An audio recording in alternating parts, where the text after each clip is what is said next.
Ready. চলমান পৃথিবীতে কোথাও ঘটেনি এমন নির্মম, এমন পাশবিক, এত হিংস্র ঘটনা যা ঘটেছে আরজি করে। আমরা সারা রাজ্যের মানুষ আমরা কামধনি দেখেছি, আরো অন্যান্য ঘটনা দেখেছি। কামধনিতে তার উপর অত্যাচার, পাশবিক অত্যাচার করে পা ধরে ফেড়ে ফেলেছিল। আরে নখ থেকে শুরু করে, গলার হাড় ভাঙা থেকে শুরু করে, পার গোড়ালি ভেঙে দেওয়া থেকে শুরু করে যে জল্লাদের মতো কাজ আরজি করে ঘটেছে, এবং আরজি করে সজাগ প্রশাসন তারা জানে না, এটা তো ভাবা যাবে না। অধ্যক্ষ ঘোষবাবু বা যারা আরো প্রশাসক ছিলেন তাদের কোনো বক্তব্য আমরা এখনো পর্যন্ত সঠিকভাবে পাইনি। তিনি পদত্যাগ করে দায় সারতে চাইলে তো হবে না, কারণ তিনি সুপারিয়র বস অব দি আরজি কর হসপিটাল। তাকে তো বলতে হবে কেন এই ঘটনা ঘটলো।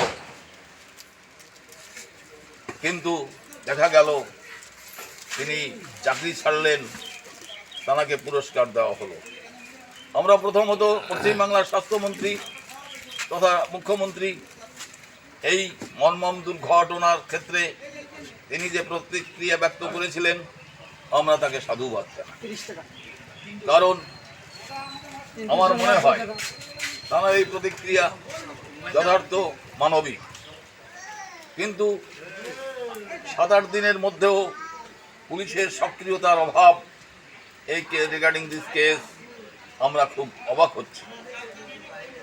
আমরা চাই পশ্চিমবাংলায় মা বোনেরা তাদের নিরাপত্তায় বুক ফুলিয়ে তারা হাঁটবে, তেমন একটা সক্রিয় পুলিশ প্রশাসনের ভূমিকা।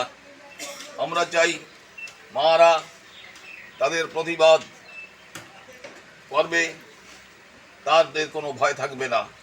কিন্তু এ কোন অন্ধকারের দিকে ঠেলে দেওয়া হচ্ছে আমার রাজ্যের নারী সমাজকে। আমি নিবেদন করব সরকারের কাছে যে অ্যাসিড ভাল্ব থেকে, তারপরে বিভিন্ন সময় ধর্ষণের পর এভিডেন্স লোপাট করার জন্য তাদের খুন করে দেওয়া, এই যে প্রক্রিয়াটা শুরু হয়েছে এটা বন্ধ হোক। আর একটি কথা না বললে নয়, জ্যোতি বসুর নামে অনেক গ্লানি দিয়েছেন অনেকেই, যে তিনি পুলিশ নন গেজেটেড অ্যাসোসিয়েশন করেছে, পুলিশকে দলদাস করেছে। কই, আমরা দেখেছি তখন পুলিশ সক্রিয় ছিল, শাসক দলের অনেককেই হাজতে ঢুকিয়ে দিয়েছে। এই অভিজ্ঞতা আমাদের আছে, আমরা যদিও কোনো রাজনীতি না করি।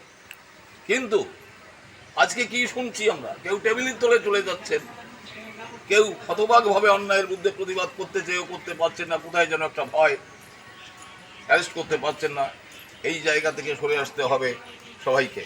কারণ এ মা বোন যার বাড়িতে এই দুর্ঘটনা ঘটেছে তার মেয়ে নয়, এটা সারা পশ্চিমবাংলা, সারা ভারতবর্ষ নেড়ে চেড়ে উঠেছে। দেখেছেন তো, এ সকলেরই ঘরের মেয়ে, যাকে নৃশংসভাবে খুন করা হয়েছে, ধর্ষণ করা হয়েছে। আমরা চাই দৃষ্টান্তমূলক সাজা হোক তাদের। যারা বলছেন সিবিআই এর কনভিক্টেড রেট খুব কম, আমি তাদের কাছে প্রশ্ন করতে চাই, কামধনি কেসে তো আর সিবিআই ছিল না, তাহলে কামধনি কেসে কেন সমস্ত আসামি খালাস হলো?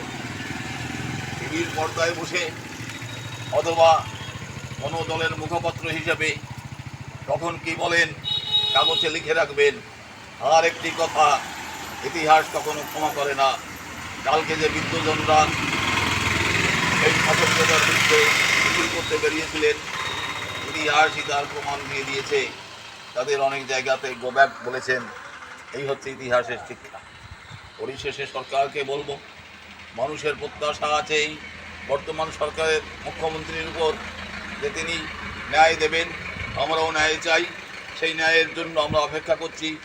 দ্রুত গতিতে এই আসামিদের চিহ্নিতকরণ করে তাদের দৃষ্টান্ত সাজা হোক, এটাই আমাদের কামনা। নমস্কার।